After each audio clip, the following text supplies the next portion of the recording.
Hello everyone, how are you today? Então vamos lá, gente. Eu tenho que usar o ing em algumas situações específicas, tá? Então, por exemplo, sempre que o verbo vier no começo da frase, eu sou obrigada a usar o ing. Por quê? Porque ele passa a ser o sujeito da frase, tá? Então, for example, running is very good, tá? Então, corrida é muito bom ou correr é muito bom, tá? Então, sempre no começo da frase eu tenho que usar o ing.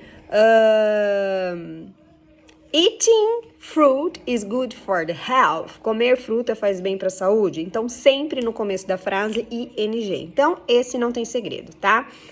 Sempre depois de preposições eu sou obrigada a usar o ing. Então, for example, after working,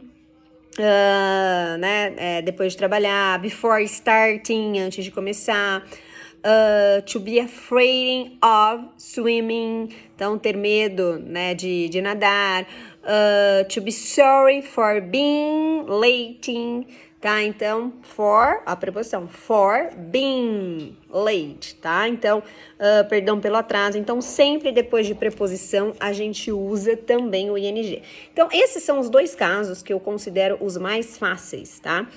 No começo de frase e depois de preposição. Esses não tem erro. Sempre a gente usa o ing. E eu tenho alguns verbos que eu tenho que usar o ing.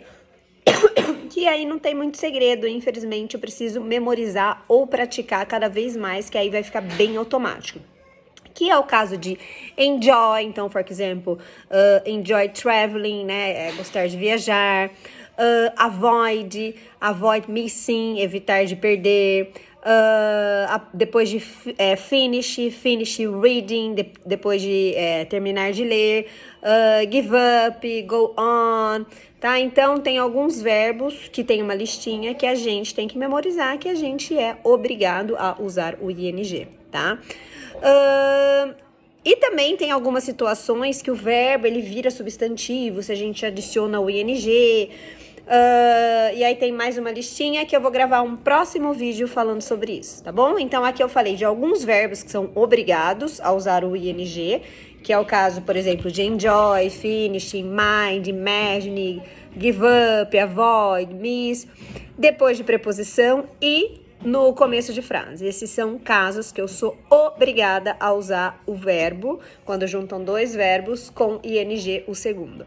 Got it? See you!